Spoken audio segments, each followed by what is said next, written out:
സുഹൃത്തുക്കളെ, വല്ലാത്ത വാർത്ത ഓൺ ഫോക്കസിലേക്ക് ഏവർക്കും ഒരിക്കൽ കൂടി സ്വാഗതം. ഞാൻ നിങ്ങളുടെ ചന്ദ്രമോഹൻ. സാൻ ഫ്രാൻസിസ്കോയിലെ ഒരു ബിൽഡിങ്ങിൽ തീ പിടിച്ച് ധാരാളം ആളുകൾ അപകടത്തിൽപ്പെടുന്നതും അവരെ കഷ്ടപ്പെട്ട് രക്ഷിക്കുന്നതുമായ ഒരു സിനിമ, ഒരു ഹോളിവുഡ് സിനിമ 1974 ഡിസംബറിൽ റിലീസ് ചെയ്യപ്പെടുകയുണ്ടായി. ടവറിംഗ് ഇൻഫെർണോ എന്നാണ് ആ സിനിമയുടെ പേര്. Towering inferno. ഇത് ആക്ഷൻ അഡ്വഞ്ചർ വിഭാഗത്തിൽപ്പെട്ട ഒരു സിനിമയായിരുന്നു. പോൾ ന്യൂമാൻ, പൂച്ചക്കണ്ണുള്ള പോൾ ന്യൂമാനും ഒരു നിഷ്കളങ്കനായ കുട്ടിയുടെ മുഖഭാവമുള്ള സ്റ്റീവ് മക്വീനുമാണ് അതിൽ കേന്ദ്ര കഥാപാത്രങ്ങളെ അവതരിപ്പിച്ചത്. ഒരാൾ ഫയർ ചീഫായിട്ട് അഭിനയിച്ചപ്പോൾ മറ്റേയാൾ ആർക്കിടെക്റ്റായിട്ടാണ് ആ സിനിമയിൽ അഭിനയിച്ചത്. അതൊരു ബ്ലോക്ക് ബസ്റ്റർ മൂവിയായിരുന്നു. 2 പ്രാവശ്യം ഞാൻ അന്നേ കണ്ടതാണ്. നിങ്ങൾ പലരും അത് കണ്ടിട്ടുണ്ടാവും. കണ്ടിട്ടില്ലെങ്കിൽ യൂട്യൂബിൽ അത് കാണാൻ ശ്രമിക്കുക. കിടിലൻ പടമാണ്, സംശയമില്ല. 50 വർഷം മുമ്പാണ് എന്നുള്ള കാര്യം കൂടി നിങ്ങൾ ആലോചിക്കുക. പുതിയതായിട്ട് പണിത ബിൽഡിങ്ങാണ്. പക്ഷേ ഇതിൽ വില്ലൻ എന്ന് പറഞ്ഞാൽ അയാൾ അതിലെ കോൺട്രാക്ടറാണ്, അതായത് കരാറുകാരൻ. അയാളുടെ കള്ളപ്പണികൾ കൊണ്ടാണ് ഈ ബിൽഡിങ്ങിനെ തീപിടിക്കുന്നതെന്ന് അവസാനം കണ്ടുപിടിക്കുന്നു.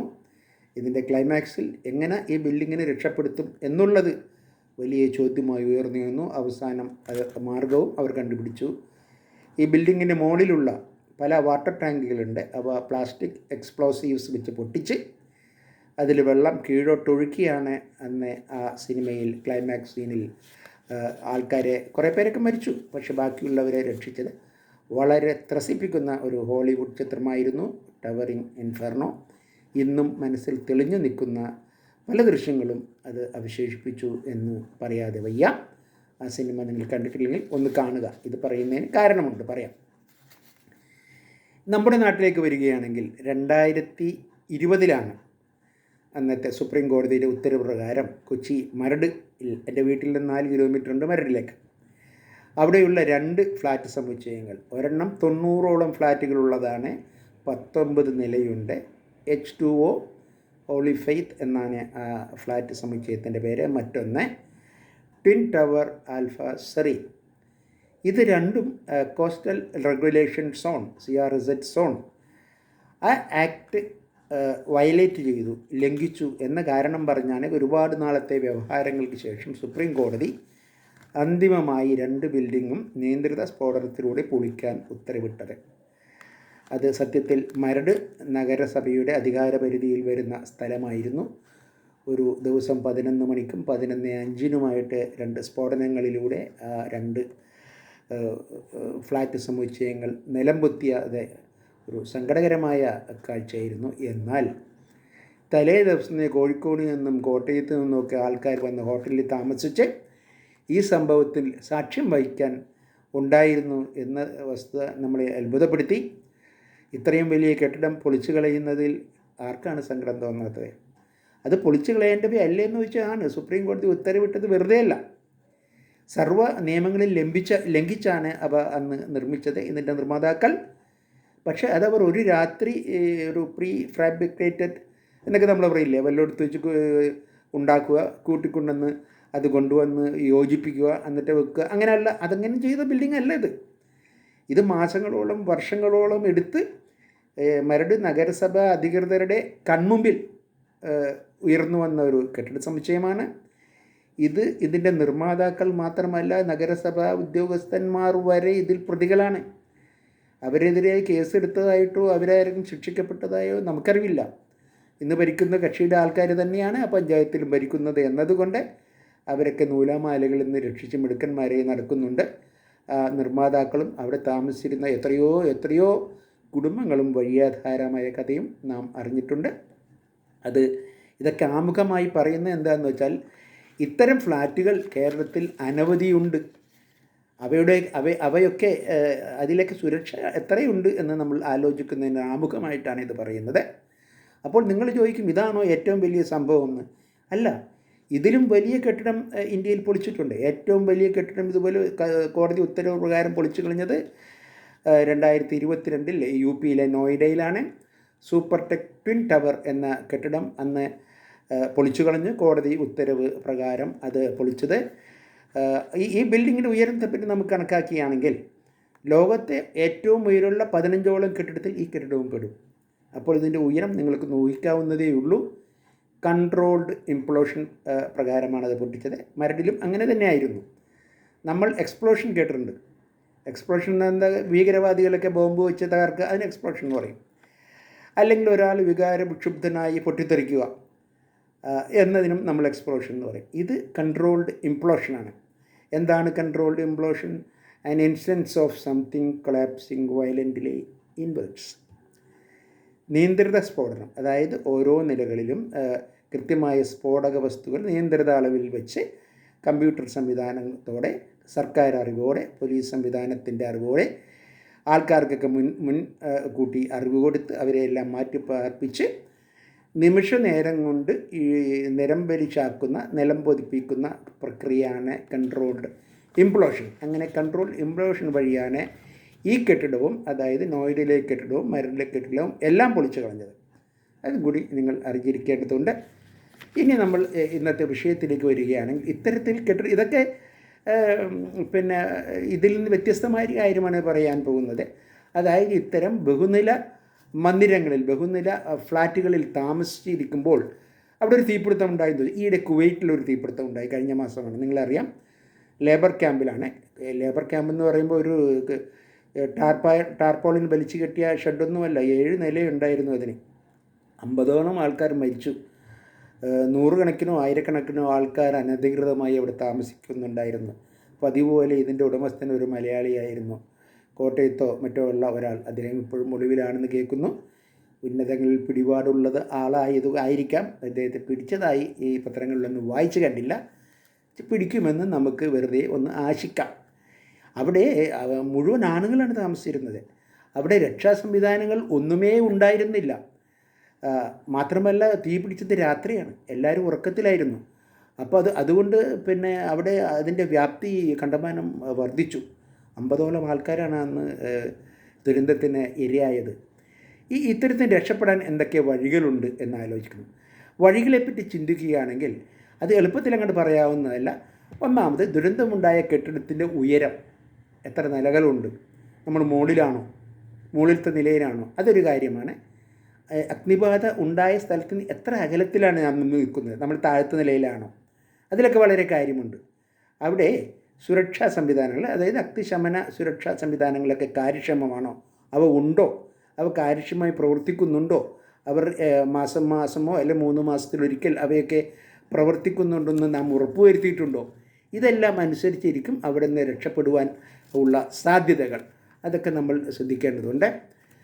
പിന്നെ ഒരു കാര്യങ്ങൾ, ഇപ്പോൾ തീ പിടിച്ചു എന്ന് കരുതുക, അഗ്നിബാധയുണ്ടായി എന്ന് നമുക്ക് മനസ്സിലായാൽ നമ്മൾ ആദ്യം ചെയ്യേണ്ട കാര്യം, നമ്മൾ ഒരു കാരണവശാലും അതിൻ്റെ ലിഫ്റ്റിൽ കയറരുത്.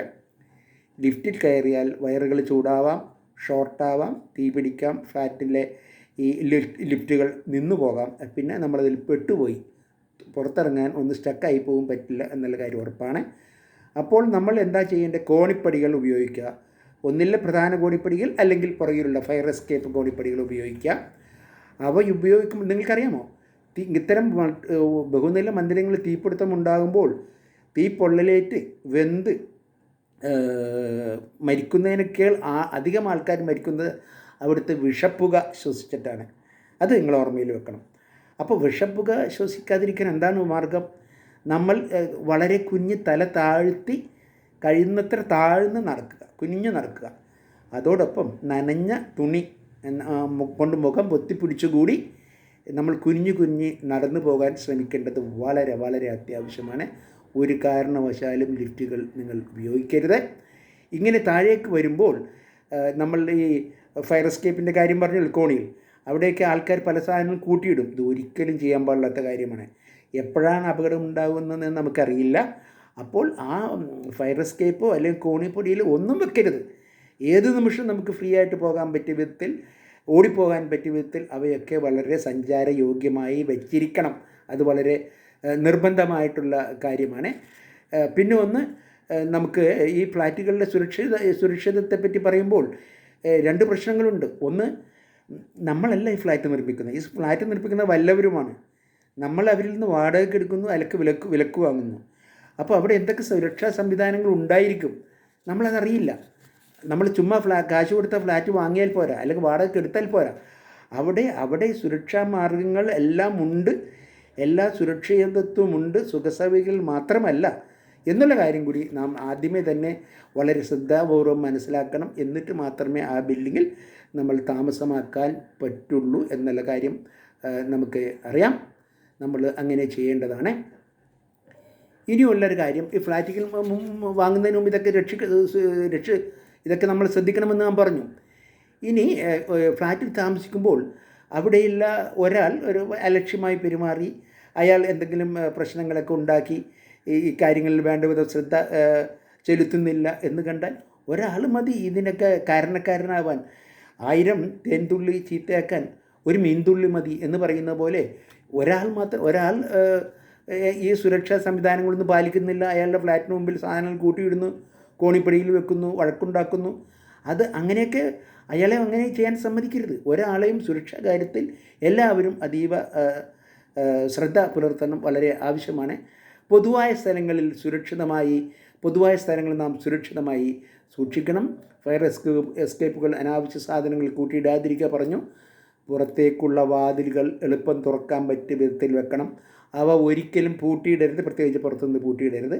എപ്പോൾ വേണമെങ്കിലും നമുക്ക് തുറന്ന് പുറത്തേക്ക് പോകാൻ പറ്റിയ ഭാഗത്തിൽ അവ സഞ്ചാരയോഗ്യമായി വെച്ചിരിക്കുക വളരെ വളരെ അത്യാവശ്യമാണ്. മാത്രമല്ല, ഈ കാര്യങ്ങളൊക്കെ ഒരു ഫയർ ഡ്രില്ല് നടത്തി വർഷത്തിൽ 1 പ്രാവശ്യമോ 2 പ്രാവശ്യമോ 3 പ്രാവശ്യമോ 4 പ്രാവശ്യമൊക്കെ ഇതിൻ്റെ കാര്യക്ഷമത പരിശോധിക്കേണ്ടത് കൂടിയും വളരെ അത്യാവശ്യമാണ്. അല്ലെങ്കിൽ നമ്മൾ ഇതുപോലെ ഒരു അഗ്നിബാധ ഉണ്ടാകുമ്പോൾ പെട്ടുപോകാൻ സാധ്യതയുണ്ട്.